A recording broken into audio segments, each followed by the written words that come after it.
Marks వార్త 3వ అధ్యాయం. మార్క్స్ వార్త 3వ అధ్యాయము మొదటి వచనం.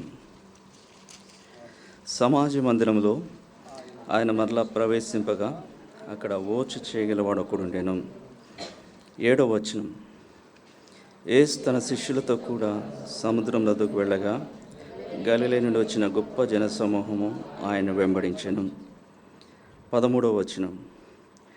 ఆయన కొండెక్కి తనకిష్టమైన వారిని పిలువగా వారు ఆయన ఎదుకు వచ్చిరి. 20వ వచనం. ఆయన ఇంటిలోనికి వచ్చినప్పుడు జనులు మరలా గుంపుకుడు వచ్చిరి గనుక భోజనం చేటుకైనను వారికి వీలు లేకపోయాను. యేసు ప్రభు ఆయన పరిచర్యలో 4 సందర్భాలు, 4 ప్రాంతాలు గురించి ఇక్కడ మనం చదివినాం. మొదటి వచనంలో సమాజ మందిరంలో యేసు ప్రభుని చూస్తాం.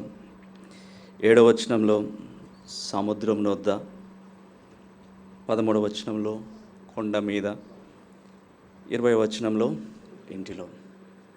3 లేదా 3.5 సంవత్సరాలు మాత్రమే భూమి మీద యేసు ప్రభు పరిచర్య జరిగించినాడు.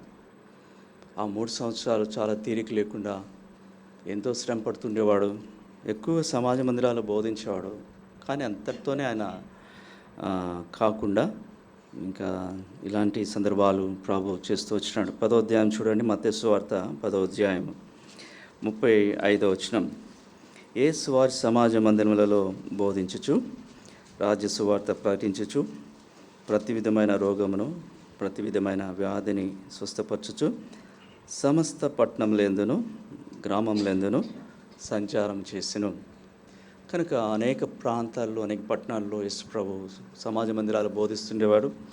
కొన్ని సందర్భాల్లో సముద్రం తీరం దగ్గర కూడా యేసు ప్రభు బోధించేవాడు. 4వ అధ్యాయం మార్క్స్ వార్త 4వ అధ్యాయం మొదటి వచనము. ఆయన సముద్ర తీరమున మరలా బోధింపగా.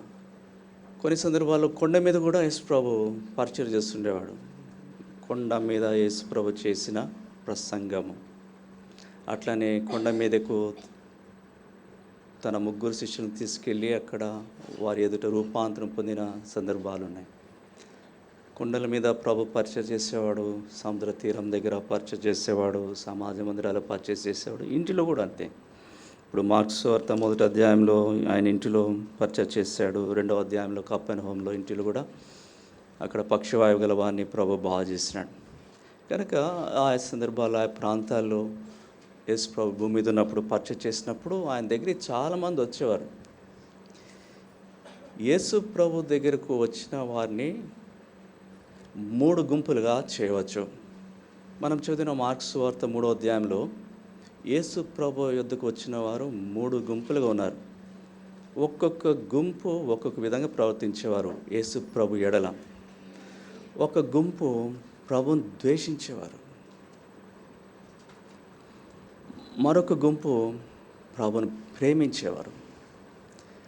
ఇంకొక గుంపు ఉన్నారు, వారు ప్రభు అంటే ద్వేషం లేదు, పైగా ప్రభు అంటే ప్రేమ కూడా లేదు, తటస్థంగా ఉండేవాళ్ళు. వాళ్ళ పని జరిగితే వాళ్ళకి చాలా అంతే. అటు ద్వేషం లేదు, ఇటు ప్రేమ లేదు. ఈ 3 గుంపుల గురించి మార్క్స్ వార్త 3వ అధ్యాయంలో రాయబడింది. ఈ లోకంలో ప్రతి వ్యక్తి యేసు ప్రభుకు సంబంధించి ఈ 3 ఒక్కదానికి తప్పనిసరిగా చెంది ఉంటాడు. అయితే ప్రభుని ద్వేషించేవాడైనా ఉండాలా, లేకపోతే ప్రభుని ప్రేమించేవాడైనా ఉండాలా, లేకపోతే అటు ప్రభు అంటే తటస్థంగా ఉండే వ్యక్తి.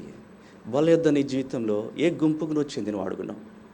ప్రభుకి తలంపు ఏమంటే ఆయన ప్రేమించే గుంపులోనూ ఉండాలా, ఆయన సేవించే గుంపులోనూ ఉండాలా. ఇది నిత్యత్వంలో నేను నడిపిస్తుంది. మహిమ రాజ్యంలో యేసు ప్రభుతో కూడా నువ్వు ఎల్ల కాలము ఆనంద భరితుడిగా ఉండాలంటే యేసు ప్రభు ప్రేమించే గుంపులో నువ్వు ఒక అంగంగా చేయబడితే నీ జీవితం ధన్యమవుతుంది. అందుకొరకే ప్రభుల యొద్ద ప్రభు ఈ వాక్యాన్ని నీ మధ్య తీసుకొస్తున్నాడు. మొదటిగా చూడండి, ప్రభువును ద్వేషించే గుంపు. మొదటి వచనం మార్క్స్ వార్త 3వ అధ్యాయం. సమాజ మందిరంలో ఆయన మరలా ప్రవేశింపగా అక్కడ ఓచు చేయగలవాడు ఒకడు నేను. అచ్చటి వారు ఆయన మీద నేరం మోపవలె నుండి విశ్రాంతి దినమున వాని స్వస్థపరచనేమో అని ఆయన కనిపెట్టుచుండిరి. వీరు ప్రభుని ద్వేషిస్తున్నారు. యేసు ప్రభు అక్కడ సమాజ మందిరంలో అక్కడ ఊచ చేయగలవాడు ఉండెను. ఎందుకో మరి సమాజ మందిరంలో ఉండకుండా ఉంటాయి. మొదటి అధ్యాయంలో సమాజ మందిరంలో ఒక అపవిత్రాత్మ 23 వచనం, ఆ సమయమైన వారి సమాజ మందిరంలో అపవిత్రాత్మ పట్టిన మనుషుడు ఒకడు ఉండెను. మార్క్స్ వార్త 3వ అధ్యాయంలో సమాజ మందిరంలో ఊచ చేయగలవాడు ఒకడు ఉండెను. ద్వేషించేవారు కూడా సమాజ మందిరంలో ఉన్నారు. యేసు ప్రభుని ద్వేషించేవారు కూడా సమాజ మందిరంలో ఉన్నారు. ఉండవలసిన సమాజ మందిరాలు ఏంటి, ఏముంటున్నాయి? యేసు ప్రభు ఆ వ్యక్తిని బాగు చేస్తాడని వీరికి తెలిసింది. వీళ్ళు గమనిస్తున్నారు, ఎక్స్పెక్ట్ చేస్తున్నాడు. ఎందుకంటే యేసు ప్రభు నైజం, అది మేలు చేస్తాడు. ఆయన వ్యక్తి బాగపోతే ఆయన మీద కనికిరపడి వారి జబ్బులు బాగు చేసే తత్వం ప్రభుది. ప్రేమ కలిగినవాడు, దయగలిగినవాడు. కనుక వీరు ఆ రోజు విశ్రాంతి దినము, ఎక్కడ బాగు చేస్తాడని నేరం మోపుదాం అనుకుంటున్నారు. యేసు ప్రభు మంచిదే కదండి, సాటి మానవుడు పాపం చెయ్యి బాగలేదు, యేసు ప్రభు బాగు చేస్తే ఆ వ్యక్తి బాగుంటాడు కదా. కానీ వీరి హృదయం కఠినమైంది. 5వ వచనంలో మాట్లాడబడింది చూడండి.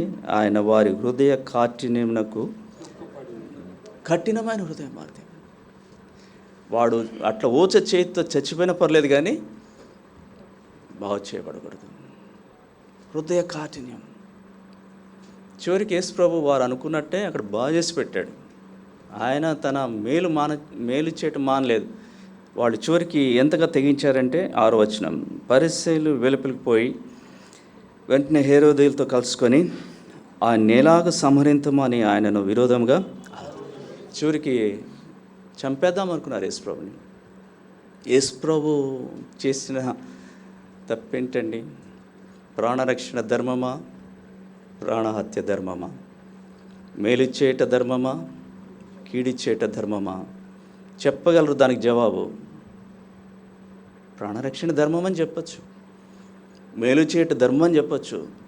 వారు తెలుసు, కానీ మౌనంగా ఉన్నారు. కఠినంతో ఉన్నారు హృదయంలో. యేసు ప్రభులో తప్పులు ఎన్నాలని కోరుతున్నారు. యేసు ప్రభుని పట్టుకోవాలని చూస్తున్నారు. చివరికి యేసు ప్రభుని నిర్దాక్షిణ్యంగా సంహరించాలని ప్రయత్నిస్తున్నారు. ఎందుకు?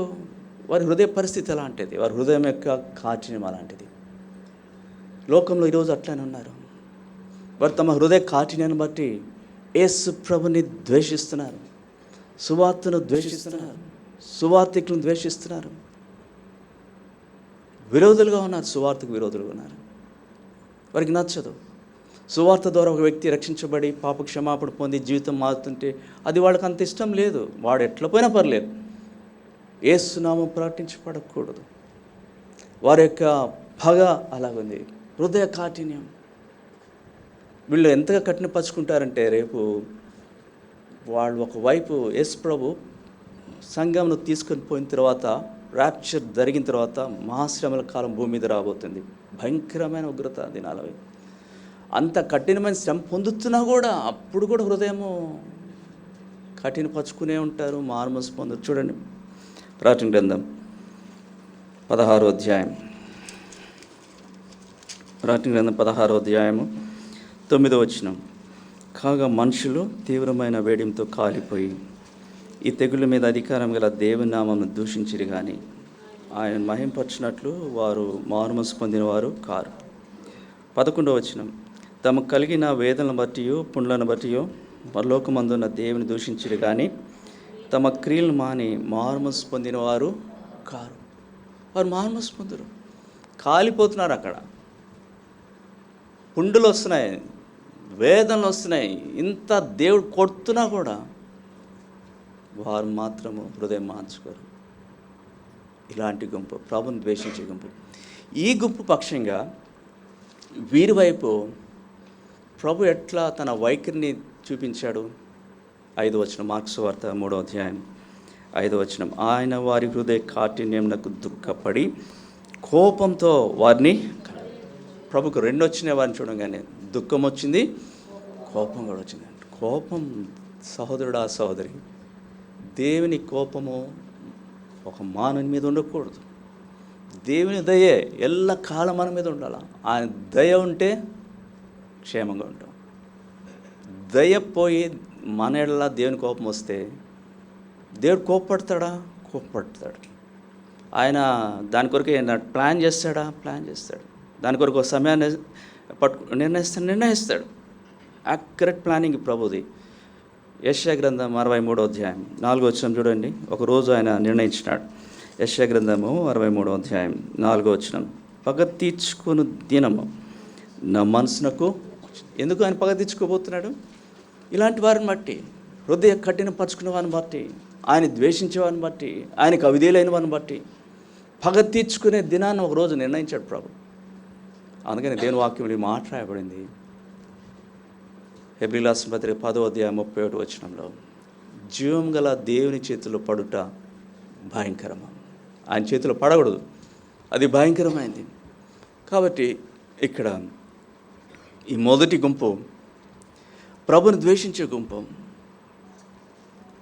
ప్రభు కార్యాలను అడ్డగించే గుంపు, ప్రభును ప్రశ్నించే గుంపు, ప్రభు మాటల్లో తప్పును పట్టుకునే దానికి ప్రయత్నించే గుంపు.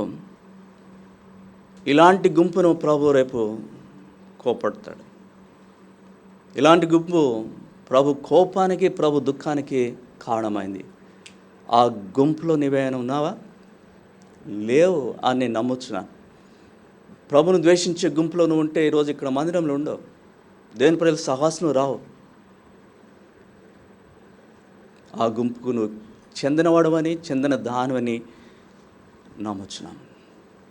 రెండో గుంపు ఉంది. వీళ్ళు ఎట్లా ఉన్నా చూడండి. మార్క్స్ వార్త 3వ అధ్యాయం 7వ వచనం, యేసు తన శిష్యులతో కూడా సముద్రం నదికి వెళ్ళగా గలిలయ నుండి వచ్చిన గొప్ప జన సమూహము ఆయన వెంబడించెను. ఈ గుంపు ఎంతమంది? గొప్ప గుంపు ఇది. మరియు ఆయన ఇన్ని గొప్ప కార్యం చేయించినాడు అని జనులు యోదయ నుండి, యెరూషలేము నుండి, ఇదూమయ నుండి, యోర్దాను అవతల నుండి, తూరు సీదోను అనేది పట్టణ ప్రాంతంలో ఎందుకు ఒక్కళ్ళు కాదు, కుటుంబాలు కాదు, గుంపులు గుంపులుగా గొప్ప గుంపు, గొప్ప జనసమూహం. ఎందుకు వచ్చారంటే వీళ్ళు చూడండి 10వ వచనం, ఆయన అనేకులను స్వస్థపరిచాను గనుక రోగపీడితులైన వారందరూ ఆయన ముట్టుకొనవలని ఆయన మీద పడుచుండిరి. అపిత్రాత్మను పట్టిన వారు ఆయన చూడగానే ఆయన ఎదుట సాగిలపడి నువ్వు దేవుని కుమారుడు అని చెప్పుచు. అది దీని కొరకే వచ్చారు. వారికి కొన్ని జబ్బులు ఉన్నాయి, వాటి స్వస్థత కొరకే ప్రభు ఎదుకు వస్తున్నారు. వాళ్ళు కొంతమంది అపవిత్రాత్మల చేత బంధించబడ్డారు, వారికి విడుదల కొరకే ప్రభు దగ్గరికి వస్తున్నారు. వారు ఆటం కూడా గుంపులు గుంపులుగా వస్తున్నారు, పెద్ద జనసమూహంగా ప్రభు దగ్గరికి వస్తున్నారు. తర్వాత ప్రభు వీరికి భోజనాలు పెట్టేవాడు, వారి ఆకలి తీర్చేవాడు. దానికోసం కూడా వీరు వస్తున్నారు. వీరు వస్తున్నారు మంచిదే, వీరు అసలైన దాన్ని ఆశపట్టలేదు. ఓసారి వచ్చారు యేసుప్రభు దగ్గరికి, యేసుప్రభు కనపడలేదు, ఆయన శిష్యులు కనపడలేదు. ఎక్కడో యేసుప్రభు అని చెప్పి దోన్లు వేసుకొని మళ్ళా బయలుదేరి వెళ్ళిపోతున్నారు. చూడండి యోహాను సువార్త 6వ అధ్యాయం 24 వచ్చిన యోహాను సువార్త 6వ అధ్యాయము 24 వచ్చిన. కాబట్టి యేసును ఆయన శిష్యులను అక్కడ లేకపోవట జనసమూహం చూచినప్పుడు వారు చిన్న దోన్లెక్కి యేసును వెతుకుచు కపెర్నహూముకు యేసును వెతుకుతూ వస్తున్నారు. అప్పుడు వారు వచ్చిన తర్వాత యేసుప్రభు వారితో ఈ మాట అంటున్నాడు 26వ వచనం, మీరు సూచనలు చూచుట వలన కాదు కానీ రొట్టెలు భుజించి తృప్తి పొందుట వలననే నన్ను వెతుకుచున్నారని మీతో నిశ్చయంగా చెప్పుచున్నాను. ప్రభు వారికి ఎందుకు వస్తున్నారు? మీరు భోజనం కోసం వస్తున్నారు, మీరు స్వస్థత కోసం వస్తున్నారు, మీరు విడుదల కోసం వస్తున్నారు, భూ సంబంధమైన మేలుల కోసం వస్తున్నారు. మంచిదే, కానీ యేసుప్రభు అక్కడ అంటాడు ఇది కాదు ముఖ్యమైనది. ఏమంటున్నాడు చూడండి, క్షయమైన ఆహారం కొరకు కష్టపడకుడి కానీ నిత్య జీవము కలుగజేయం. అక్షయమైన ఆహారం కొరకే కష్టపడుడి. మనిషి కుమారుడు దానిని మీకు ఇచ్చును, ఎందుకై తండ్రి అయిన దేవుడు ఆయనకు ముద్ర వేస్తున్నాడని చెప్పారు. దీని కొరకే మీరు వెతుకుతూ రావాలా, దీని కొరకే మీరు గుంపులు గుంపులుగా రావాలా, దీని కొరకే పరుగులెడుతూ రావాలా. అక్షయమైన ఆహారం, నిత్య జీవము, దీని కొరకే మీరు ఆశ చూపాల.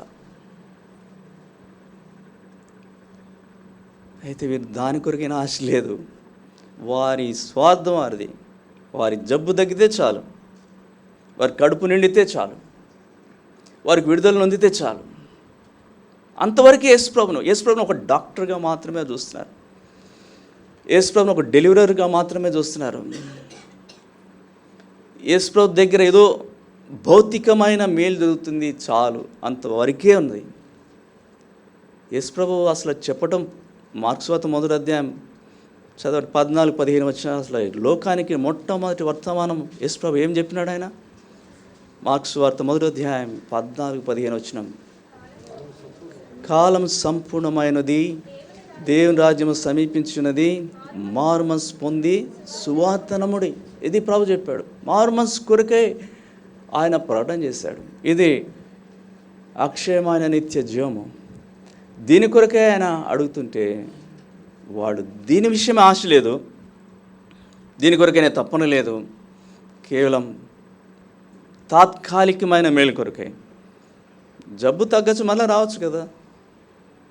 ఈరోజు భోజనము పెడతాడు, రేపు మళ్ళీ ఆకలేస్తుంది కదా. ఇవి తాత్కాలికమైనవి, ఇవి నిత్యత్వంలో తీసుకెళ్ళలేవు. ఇది అక్షయమైన ఆహారం కాదు. ఇది కాదు, దీన్నిచ్చేదాని కొరకే యేసుప్రభు భూమి మీద రాలి మనిషి కుమారుడుగా పాపులను రక్షించుటకు క్రీస్తు యేసు లోకానికి వచ్చాడు. ఆయన దీన్ని గుర్తిరట్లేదు. వీళ్ళైతే చాలా ఆస్తి వస్తున్నారు. ఎలా వస్తున్నారంటే, ఎక్కడ యేసుప్రభు అరణ్యంలోనో కూడా వీళ్ళు ఎలా వెళ్ళేవారంటే పరిగెత్తుకుంటూ వెళ్ళేవారు. ఇలాంటి గుంపు విషయమై యేసుప్రభు యొక్క వైఖరి ఎలాగుంది? ఆయన ద్వేషించే గుంపు విషయమై కోపం ఉంది ఆయనకి, ఇలాంటి వారి విషయమై కోపం లేదు, ఆయన కనికరం ఉంది. చూడండి మార్క్స్ వార్త 6వ అధ్యాయం.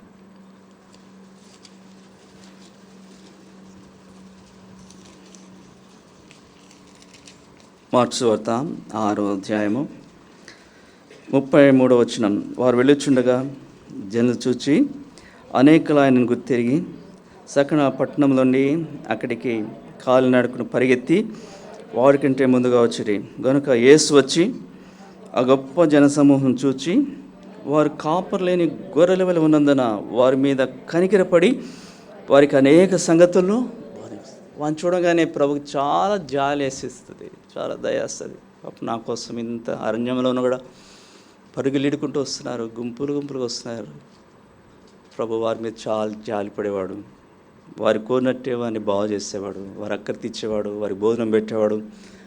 కానీ అంతటితో వదిలేవాడు కాదు. ప్రభు ఏం చేశాడంటే ఆయన వారికి అనేక సంగతులను, ఏం సంగతులను బోధించి ఉంటాడు? పరలోక సంబంధమైన విషయాల గురించి, ఆత్మ సంబంధమైన విషయాల గురించి, పాప క్షమాపణ సంబంధించిన విషయాల గురించి, నిత్య జీవములతో దేవునితో ఉండడం కొరకే అవసరమైన మార్గం గురించి, శ్రేష్టమైన నిత్య జీవ మాటల గురించి యేసు ప్రభు వారికి బోధించి ఉంటాడు. కానీ బోధ వారికి ఏమాత్రమో పట్టదు. వాళ్ళు కడుపు నిండితే, వాళ్ళు జబ్బు తగ్గితే, వాళ్ళు దయం పోతే చాలు, అంతవరకు వెళ్ళిపోతున్నారు. ఇలాంటి వారి విషయం ప్రభు జాలి పడుతున్నాడు. అయ్యో, మీరు పొందవలసింది పొందట్లేదు, నా దగ్గరికి వస్తున్నారు, నా మాటలు వింటున్నారు, నా కార్యాలు చూస్తున్నారు, ఇంత చేసినా కూడా అవసరమైంది నా ఎదురు నుండి పొందలేకపోతున్నాడు. జాలి పడుతున్నాడు ప్రభు. సహోదరుడా, సోదరి, ఇది చాలా పెద్ద గుంపు. ద్వేషించేవారు గుంపు తక్కువే, కానీ ఇలాంటి తటస్థంగా ఉండేవారు వీళ్ళ గుంపు బహు గొప్పది. సహోదరుడు, మందిరాల్లో ఈ గుంపులో ఎక్కువ మంది ఉంటారు. వారు వస్తారు, వాక్యం వింటారు, ప్రార్థన చేస్తారు, కానుకిస్తారు, సహవాసంలో ఉంటారు. కానీ రక్షణ విషయం సంబంధించి, మారుమనసు సంబంధించి ఇప్పుడు కాదులే, తర్వాతలే వాయిదా వేస్తూ ఉంటారు. అలాంటి గుంపులోనే ఉన్నావా? ఎన్నోసార్లు దేవుడు సువార్త నీకు వినిపిస్తూ వచ్చాడు, పలుమార్లు ప్రభు నీతో మాట్లాడుతున్నాడు. అయితే నువ్వు వాయిదా వేస్తున్నావు, కాదంటున్నావు. నీ విషయమే ప్రభు ఏం చేస్తున్నాడంటే జాలి పడుతున్నాడు. అయ్యో అయ్యో, ఎందుకు జాలి పడుతున్నాడు ఆయన?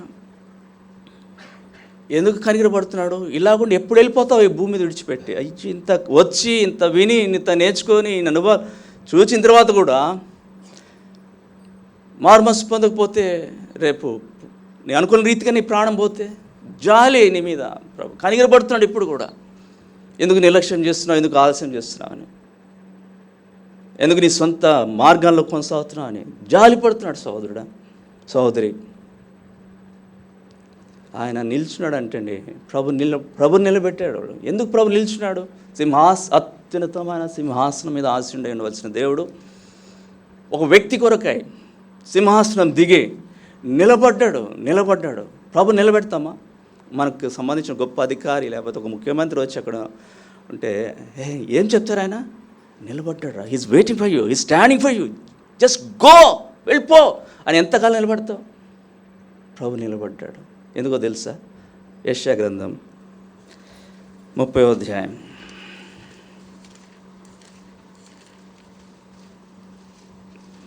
యెషయా గ్రంథం 30వ అధ్యాయం 18వ వచనం. కావున మీ యందు దయ చూపాలని యెహోవా ఆలస్యం చేయించినాడు, మిమ్మల్ని కరుణింపవాలని ఆయన నిలబడి ఉన్నాడు. ఎందుకంటే నిలబడి ఉన్నాడు? కరుణించాలి. దేవునికి దూరంగా వెళ్ళిపోతావో తెలియదు. అంత తెలిసి అంత విని సమీపంగా వచ్చి సొంత రక్షకుడిగా ప్రభుని స్వీకరించగా మారుమనసు పొందక పాపం విషయం పశ్చాత్తాపడక ఏవో నశించిపోతావేమో వచ్చాడు. ఆయన నీ దగ్గర ఉన్నాడు, నిలబడుతున్నాడు, కరుణిస్తున్నాడు. నాకు కింద ఆరాధనలో ఒక సందర్భం చాలా గుర్తొస్తుంది. నేను చెప్పాలా వద్దా తడబడబడుతున్నాను, కానీ నేను బలవంతం చేయబడి ఇది చెప్పాల్సి వస్తుంది. నిలబడుతున్నాడు ఆయన, కరుణించేదాన్ని నిలబడుతున్నాడు. ఒక ప్రాంతంలో ఒక గృహం ఉంది. తల్లిదండ్రులకు ఒక్కడే కుమారుడు. ఆ కుమారుడిని ಎಲ್ಲರೂ ముద్దుగా పెంచారు. యవనస్తుడైన తర్వాత ఆ కుమారుడు చెడిపోయాడు, భ్రష్టుడైపోయాడు, తల్లిదండ్రుల దగ్గర నుండి దూరంగా వెళ్ళిపోయాడు. చాలా సంవత్సరాలు అయిపోయినాయి. తల్లిదండ్రులు కుమారుడు కొరికే చాలా దుఃఖపడ్డారు. నిజంగా వారు ఎంతగానో బాధపడ్డారు. కుమారుడి మీద దిగులు పెట్టుకున్నారు. కుమారుడు అయితే ఏం పట్టించుకోలేదు. దూర ప్రాంతం వెళ్ళిపోయి విచ్చలవిడిగా తిరిగి అలా తన జీవితాన్ని దుర్బలంగా చేసుకున్నాడు. అనేక సంవత్సరాలు అయిపోయిన తర్వాత వాడి ఆరోగ్యం కూడా దెబ్బతింది. పెద్దవాడు అయిపోయాడు. వాడు జీవితంలో తనకున్నంతా కోల్పోయినాడు, బికారి అయిపోయినాడు. ఇప్పుడు తల్లిదండ్రులు గుర్తొచ్చాడు. తండ్రి ప్రేమ గుర్తొచ్చింది, తల్లి ప్రేమ గుర్తొచ్చింది. మళ్ళీ ఇప్పుడు ఒక్కసారి తల్లిదండ్రులు చూద్దాం అనుకుంటున్నాడు. అయితే ఒకటి అనుమానం వచ్చింది. నేను వెళ్తే నా తల్లిదండ్రులు చేర్చుకుంటారా? ఇన్ని సంవత్సరాలు అయిపోయింది, ఇంతకాలం అయిపోయింది, ఇంకా నన్ను గుర్తుపెట్టుకుని ఉంటారా? ఆయన ఎంతో లావుతుంది. అందుకని ఒక ఉత్తరం రాసినాడు. నేను మీ కుమారుడిని, ఇన్ని సంవత్సరాలు అయిపోయింది, మీకు మోసం చేశాను, వెళ్ళిపోయాను. అయితే నేను మీకు చూడగొడుతున్నా, పలానా రోజున వస్తాను, నేను పలానా రోజున మన ఊరు వద్దాం అనుకుంటున్నాను, మీ ఇంటికి వద్దాం అనుకుంటున్నాను. నేను నిజంగా మీ దగ్గర రావాలని మీరు కోరినట్లయితే మీరు ఒక పని చేయండి. మన ఇంటి ముందు మర్రి చెట్టు ఉంది. ఆ మర్రి చెట్టు మీద ఒక తెల్ల జెండా కట్టండి. ఈ రైలు పట్టాల పక్కనే ఉంటుంది వాళ్ళ ఇల్లు. నేను పలానా రోజున వస్తాను, ట్రైన్లో వెళ్తాను, మన ఇల్లు క్రాస్ చేసి రైల్వే స్టేషన్కి వెళ్ళాలి ఆ ట్రైను.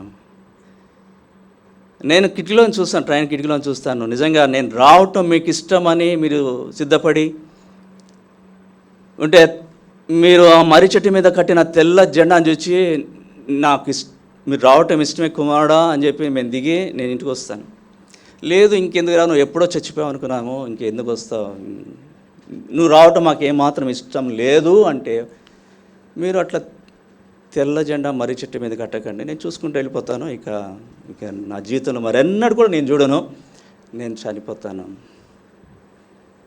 అని లెటర్ రాశాడు. వెళ్ళిపోయింది వాళ్ళ లెటరు, తల్లిదండ్రులు చేరింది. ఆ రోజు వచ్చింది. ఆ మార్నింగ్ ఆయన ట్రైన్ ఎక్కాడు.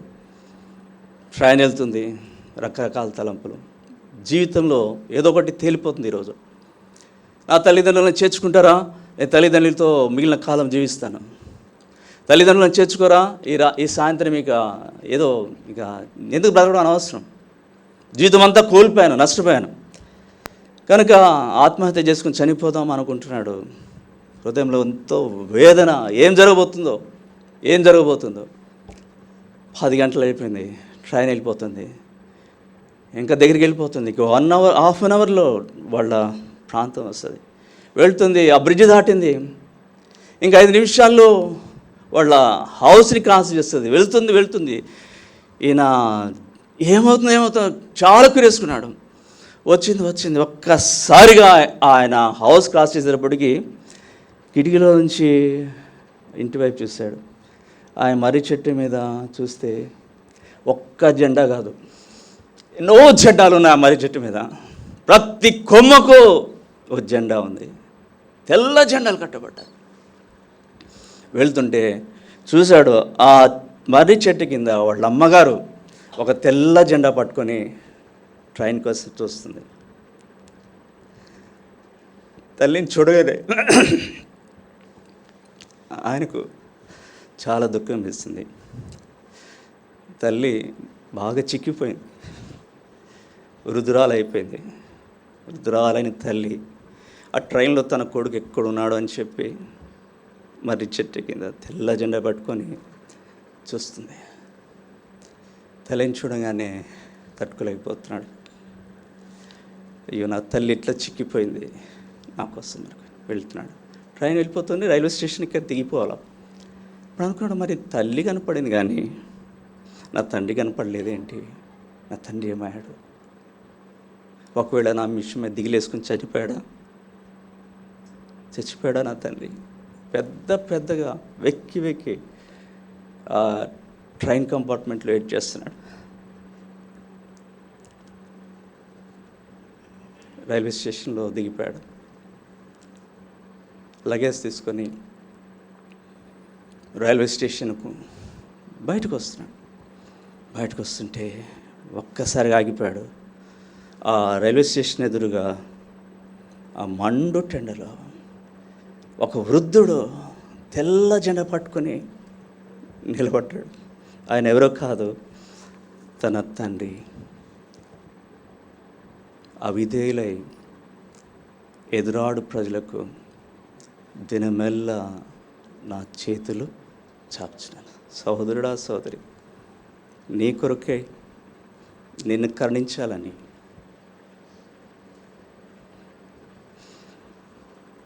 ఆయన నిలబడి ఉన్నాడు. ఎంతకాలం ప్రభు నిలబెడతావు? ఈ దినమైన ప్రభుని హృదయం ఇస్తావా? నీదు రక్షణ కొరకు ప్రభు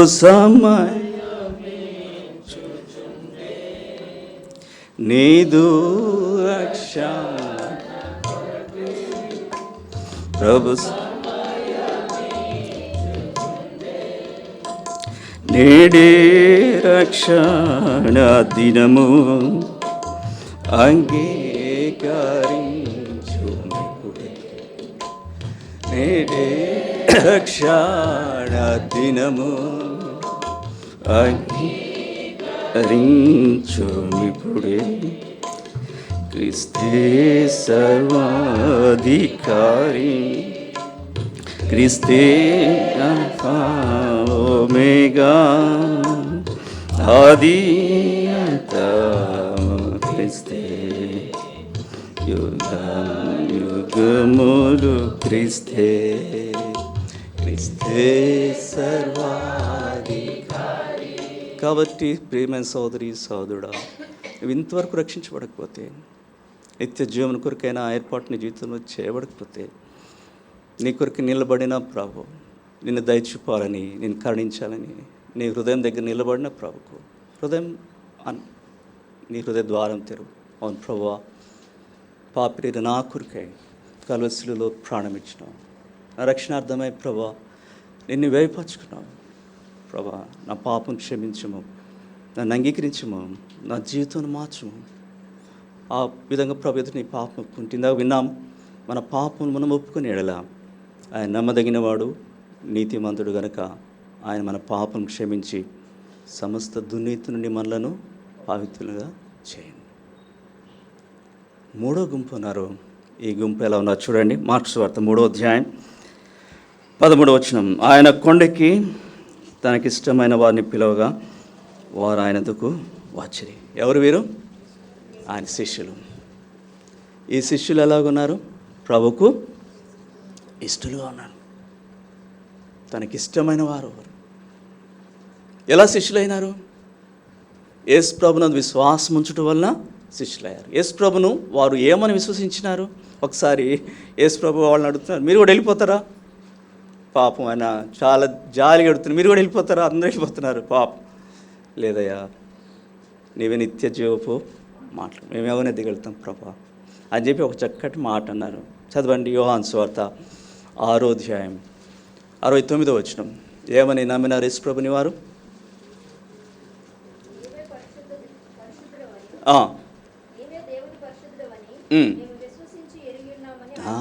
నీవే పరిశుద్ధుడని మేము విశ్వసించి ఎరిగినాం ప్రభా. నిత్యజీవం నీ ద్వారానే ఉంది. వారు ప్రభుని యేసుక్రీస్తుని ఎరిగిన వారు, విశ్వసించిన వారు, విశ్వసించుడు ద్వారా శిష్యులుగా చేపడ్డారు. అంతేకాదు ప్రభు యొక్క పిలుపు లోబడ్డారు. నా వెంబడంటే అనగానే ప్రభు పిలుపు లోబడి మొత్తం విడిచిపెట్టి ప్రభుని వెంబడించినారు. ప్రభు కొరకే త్యాగం చేశారు. ప్రభు మేము సమస్తం విడిచిపెట్టి నేను వెంబడించినాం. ఈ గుంపు ప్రభుని ప్రేమించారు కాబట్టి ప్రభుని విశ్వసించినారు, ప్రభు పిలుపు లోబడినారు. ఇలాంటి గుంపు విషయమై ప్రభు ఏం చేస్తున్నారు? ఆయన తనకిష్టమైన వారు, ప్రభుకి ఇష్టమైన గుంపు అంటే ప్రభుకు ప్రియమైన గుంపు ఈ గుంపు. సహోదరుడా సహోదరి, ఈ గుంపులో నీవు ఉండాలి, నేను ఉండాలి. ఆయనకి ఇష్టలుగా ఉండాలా, ఆయనకి ప్రియమైన వారు ఉండాలా, ఆయన ప్రేమించేవారు ఉండాలా. కాబట్టి సహోదరుడా సహోదరి, ఈ మధ్యాహ్నం ఈ గుంపులో ఉండడానికి ఇష్టపడుతున్నావా? ఈ గుంపులో ఉన్న వారికి ఆయన ఇష్టపడ్డాడు కాబట్టి ఒకటి కాదు చాలా ప్రభు చేసి పెడతాడు. ఆ గుంపు గురికి వారికి ఏమి ఇస్తాడంటే ఆయన వారికి తన సహవాసం ఇస్తాడు. ఎందుకని ఏర్పరచుకున్నాడంట? మళ్ళీ చూడండి, ఆయన కొండెక్కి తనకిష్టమైన వారిని పిలవగా వారు ఆయన ఎదుగొచ్చిరి. వారు తనతో కూడా ఉండునట్లును. అది వారు తనతో కూడా తనతో వారు ఉండాలని తన సహవాసం ప్రభు వారికి ఇస్తున్నాడు. ఎలాంటి సహవాసం ఇస్తాడు? అన్యోన్యమైన సహవాసం ఇస్తాడు. సాధారణంగా ఫ్రెండ్షిప్ ఉంటుంది. జనరల్గా స్నేహితులతో ఉన్న సహవాసం వేరు. వారితో అన్నీ షేర్ చేసుకుంటాం. క్లోజ్ ఫ్రెండ్షిప్ ఉంటుంది వాళ్ళకి. యేసు ప్రభు కూడా అంతే. తన శిష్యులను ఏమంటారు? దాసులని మిమ్మల్ని పిలవక ఇక మిమ్మల్ని స్నేహితులని పిలుచున్నాను. యోహాను సువార్త 15:15. అబ్రహాం దేవుని నమ్మెను, అతనికి నీతిగా ఎంచబడాను, మరియు దేవుని స్నేహితుడని అతనికి పేరు కలిగింది. దేవుని స్నేహితుడు అబ్రహాం. కాబట్టి దేవుడు ఏం చేశాడు? అన్నీ పంచుకునేవాడు. నేను చేయబో కార్యమును అబ్రహామునకు దాచేదనా. ఇది అన్యోన్య సహవాసం. ఎందరైతే ప్రభుకి ఇష్టలైన గుంపులో ఉండే వారికి ఆయన ప్రేమతో అన్యోన్యమైన సహవాసం ఇచ్చేవాడు ఉంటాడు. రెండవదిగా ప్రభు వారికి సంతోషం ఇస్తాడు. ఎలాంటి సంతోషం ఇస్తాడు? యోహాను సువార్త 16వ అధ్యాయం. యోహాను సువార్త 16వ అధ్యాయం 24వ వచనం. ఇది వరకు మీరు ఏమీ నా పేరిట అడుగులేదు, మీ సంతోషము పరిపూర్ణమైనట్లు అడుగుడి మీకు దొరుకు. పరిపూర్ణమైన సంతోషము ప్రభు వారికి ఇస్తాడు. ఎంత సంతోషం అది! చెప్పనశక్యమైన సంతోషం, అది మహిమాయుక్తమైన సంతోషం, పరలోకపు సంతోషం ఇది. అందుకని 15వ అధ్యాయంలో కూడా ఆయన అంటాడు, 11వ వచనం, మీ యందు నా సంతోషం ఉండవాలనియు మీ సంతోషం పరిపూర్ణం కావాలనియు ఈ సంగతులు మీతో చెప్తాను. యేసు ప్రభులో దొరికే ఆనందము లోకమివో జాలదో. ఇది పరలోకపు ఆనందము, పరిపూర్ణమైన సంతోషము. ఎందరైతే తనకిష్టలు ఉండటానికి వచ్చినారో, ఆయన శిష్యులు ఉండటానికి వచ్చినారో, ఆయన విశ్వసించినారో, ఆయనకు లోబడినారో, వారి కొరకై ఏర్పరచబడిన పరమానందం అది. ఆనందమే మహదానందం అది. ఎందుకు ఆధిక్యత! సహోదరుడా సహోదరి, ఈ గుంపులో ఉండుట ఎంత భాగ్యం ఇది! లోకమేవో జాలని శ్రేష్టమైన పరలోకపు నిత్యమైన ఆశీర్వాదాలు యేసు ప్రభుకి ఇష్టలైన గుంపులో ఉన్న వారికి దేవుడు సిద్ధపరిచాడు. అంతేకాదు ప్రభు వీరికి అధికారం ఇస్తున్నాడు. ఎలాంటి అధికారం ఇస్తున్నాడు చూడండి. మత్తయి సువార్త 10వ అధ్యాయం 1వ వచనం. మత్తయి సువార్త 10వ అధ్యాయం 1వ వచనం.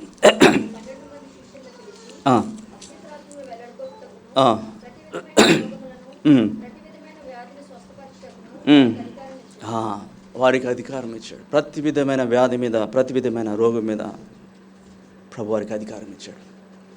ఈ అధికారంలో భాగంగా ప్రభు సాక్షాత్తు వారికి ఏమిచ్చాడు? ఇదిగో పరలోక రాజ్యపు తాళపు చెవులు మీకు ఇచ్చేది. నా అబ్బా, ఎంత అధికారం అనేది! పరలోక రాజ్యపు తాళపు చెవులు తనకిష్టులైన శిష్యులకు ఇస్తున్నాడు. మీరు కింద, మీరు భూమి మీద దేన్ని బంధిస్తారు? దానికి లిమిట్ లేదు. మీరు భూమి మీద దేన్ని బంధిస్తారో అక్కడ బంధించబడుతుంది. మీరు భూమి మీద దేన్ని విప్పుతారో విప్పేదానికి, బంధించేదానికి అధికారంతో కూడిన పరలోకపు రాజ్యపు తాళపు చెవులు మీకు ఇస్తాను. ఎంత గొప్ప ఆధిక్యత! తర్వాత ప్రభు వారికి ఫలించడి జీవితం ఇస్తున్నాడు. మీరు నన్ను ఏర్పరచుకొని లేదు, మీరు నా పేరుత తండ్రిని ఏమి అడుగుదురు, తండ్రి మీకు అనుగ్రహించినట్లు ఆయన ఏర్పరచుకున్నాడు అంట. ఎట్లా ఏర్పరచుకున్నాడు చూడండి. యోహాను సువార్త 15వ అధ్యాయము 16వ వచనం. యోహాను సువార్త 15వ అధ్యాయము 16వ వచనం.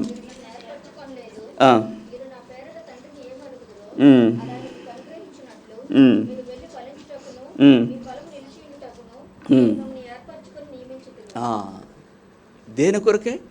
ఫలించుట కొరకే ఏర్పరచుకున్నాడు. ఆ ఫలింపు కూడా ఎలాంటిది? మీరు ఫలించుటకును మీ ఫలము నిలిచి ఉండేట కొరకు. అంటే నిలిచి ఉండే ఫలింపు. అంటే ఒకరోజు ఫలించి, ఒక సీజన్లో ఫలించి, మరొక సీజన్లో ఎండిపోవడం అట్లా కాదు. నిలిచి ఉండే ఫలింపు. ఇది బహుగా ఫలింపు. మీరు బహుగా ఫలించుట వలన నా తండ్రి మహింపరచబడును. ఇందువలన మీ యొక్క బహుగా నిలిచిన మీ ఫలం బట్టి బహుగా ఫలించిన ఇందువలన మీరు నా శిష్యులు కదరు. ఆ శిష్యులకు ప్రభు ఇచ్చే నిలిచి ఉండే ఫలింపు ప్రభు ఇస్తున్నాడు. ఇంకా చెప్పుకుంటే చాలు, నేను ఇచ్చేదాన్ని ప్రయత్నిస్తాం. అంతేకాదు, వారికి ఇచ్చే ఆధిక్యత అంతా ఇంత అండి. వీళ్ళని తీసుకెళ్ళి ప్రభు ఎక్కడ పెడుతున్నాడు, ఏమిస్తున్నాడు? లూకాసు వార్త 22వ అధ్యాయం. లూకాసు వార్త 22వ అధ్యాయము 30వ వచనం. కనుక నా తండ్రి నాకు రాజ్యం నియమించినట్టుగా నా రాజ్యంలో నా బల్ల యొద్ద మన పానములు పుచ్చుకొని సింహాసనం మీద కూర్చుండి ఇశ్రాయేలు 12 గోత్రముల వారికి మీరు తీర్పు తీర్చుటకై నేను మీకు రాజ్యమును నియమించు. బా, ఎంత గొప్ప ఆధిక్యత! ఎక్కడున్నారు వీళ్ళు తీసుకెళ్ళి? నా రాజ్యంలో. ఆయన రాజ్యంలో కూడా చాలామంది దేవదూతలు ఉంటారు, కోట్ల కొలది దేవదూతలు ఉన్నారు. కానీ వీళ్ళకి ఆయన రాజ్యంలో ఎక్కడ తీసుకువెళ్ళినాడు? ఆయన బల్ల యొద్ద అన పానములు పుచ్చుకునే దాన్ని తెచ్చి ఇప్పుడు వీరి కొరకు ఏమి ఏర్పరిచినాడు? సింహాసనం ఏర్పరిచినాడు. ఆ సింహాసనం మీద వీరిని కూర్చోబెడుతున్నాడు. వీరికి ఏమి ఇవ్వబడుతున్నాడు? తీర్పు తీర్చేడే అధికారం ప్రభు ఇవ్వబడుతున్నాడు. ఆయనతో కూడా ఏలుబడి చేయవారుగా ప్రభువు నేర్పరచబడుతున్నాడు. ఎక్కడ జాలర్లు, ఎక్కడ చదువులేని వారు, ఎక్కడ అల్పులు, ఈ భూలోకంలో ఎనదగిన వారు కారు, అలాంటి వారి కొరకు ఆయనే రాజ్యంలో ఆయన యొక్క బల యొద్ద, ఆయన యొద్ద సింహాసనం మీద కూర్చుండే ఆధిక్యత ఇస్తున్నాడు. అంటే ప్రభుకి ఈ గుంపు అంటే ఎంత ఇష్టమండి, ఈ గుంపు అంటే ప్రభుకి ఎంత ప్రియమండి. ఆ గుంపులోనూ ఉంటావా? ఈ భాగ్యం నీదిగా కావాలనుకుంటున్నావా? అవును ప్రభా, నాకును నీ రాజ్యంలో నీ బల్ల యొద్ద నీతో కలిసి పరిపాలన చేసే భాగ్యం నాకు కూడా కావాలా. నేను నీతో అన్యోన్య సహవాసం నాకు కూడా కావాలా. పరిపూర్ణమైన పరలోకపు సంతోషం నాకు కూడా కావాలి ప్రభా. నీ యొక్క అధికారంలో నేను కూడా పాలి భాగస్వామిగా ఉండాలి ప్రభా. నాకును ఈ ధన్యత కావాలి. అది నీ తీర్మానం అయితే సహోదరుడా సోదరి, ఈ గుంపులో ఉండాలా. శిష్యులకు ప్రభు ఇచ్చిన గుంపు, ఆ గుంపును ప్రభు ప్రేమిస్తున్నాడు. సిలువ కార్యం జరగకముందు ఎంతమంది శిష్యులు? కేవలము 12 మంది. సిలువ కార్యం జరిగిన తర్వాత 12 మంది కాదు, ఈ యొక్క భాగ్యాన్ని, ఈ యొక్క ఆధిక్యతలని ఎంతమందికి విస్తరిస్తున్నాడు? అందరికీ. మీరు వెళ్ళి సమస్త జనులను, అంటే లోకంలో ప్రతి వ్యక్తి కూడా ఈ పరలోకపు ఆనందం కావాలని, ఈ పరిపూర్ణ సంతోషం కావాలని, అన్యోన్య సహవాసం కావాలని, ఆ యొక్క రాజ్యంలో ఆయన బల యొద్ద ఆయనతో పాటు ఏలుబడి చేయాలని ఈ గొప్ప ఆధిక్యత 12 మందికే కాదు. శిలువ మరణ భూస్థాపన పునరుద్ధానము లోకానికి తెచ్చిన వర్ణింప జాలనే ఆశీర్వాదం ఇది. సమస్త జనులకి భాగ్యం ఇస్తున్నాడు. కనుక నీవు నేను పాత్రలమే. ఆనాడు వారు శిష్యులుగా ఉండాలంటే సమస్తమును విడిచిపెట్టి వచ్చారు. ఈనాడు ప్రభు కొరకే శిష్యులుగా ఉండాలంటే సమస్యను విడిచిపెట్టనక్కర్లేదు, నీ సెక్యులర్ జాబులు విడిచిపెట్టనక్కర్లేదు, నీ కుటుంబాన్ని విడిచిపెట్టనక్కర్లేదు. ఒకటి ప్రభు కోరుతాడు. ఆయన శిష్యుడిగా ఉండాలంటే ఏం కోరుతున్నాడు? లూకాసు సువార్త 14వ అధ్యాయం 27వ వచనం. లూకాసు సువార్త 14:27.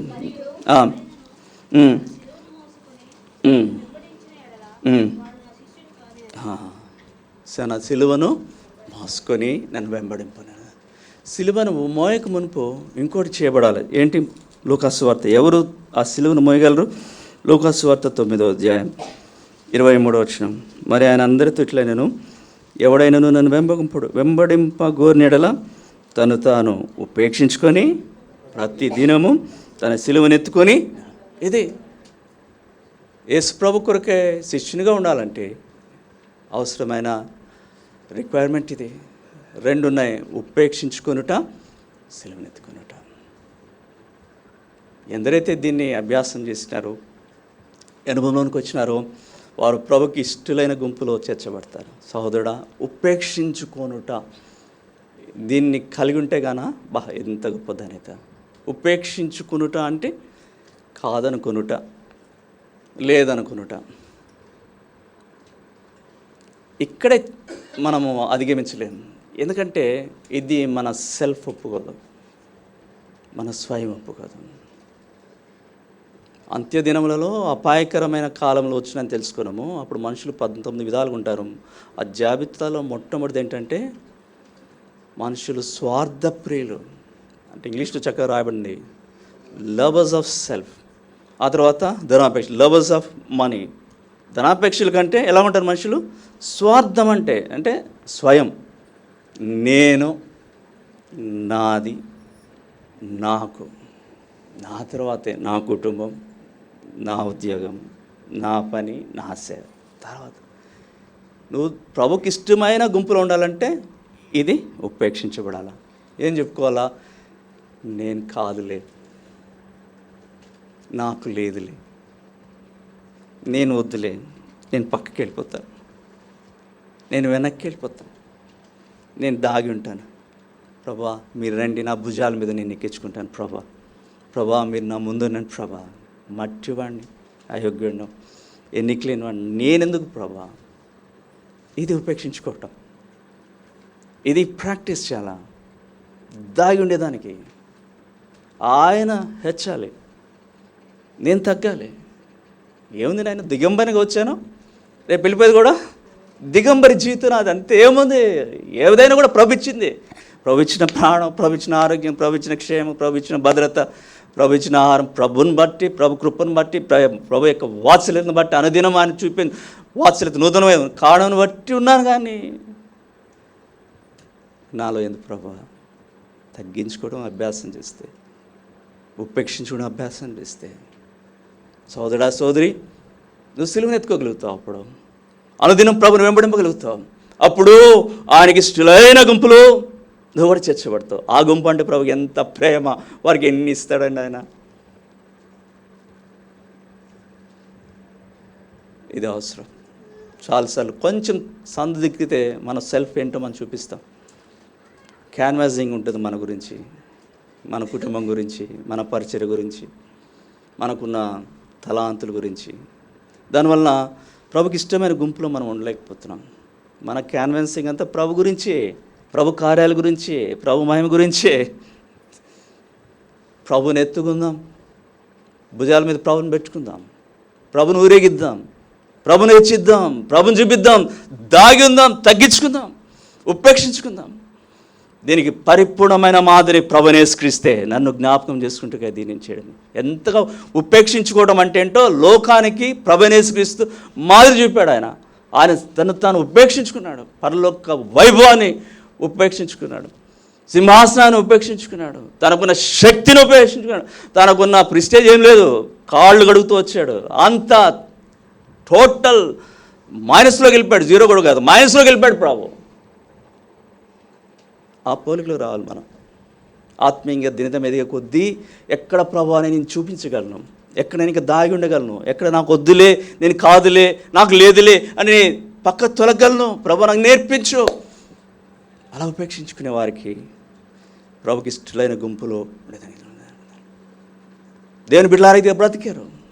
జబ్బు అని పాపం కడుపు నొప్పి తిమోతికి యవనస్తుడే కానీ ఆయనలో సెల్ఫ్ లేదు, సెల్ఫ్ డినయల్ ఉంది. నిజంగా మీ క్షేమ విషయం, నిజంగా మీ క్షేమం చింతించేవాడు అతను వంటి వాడు నా యొద్ద లేడు.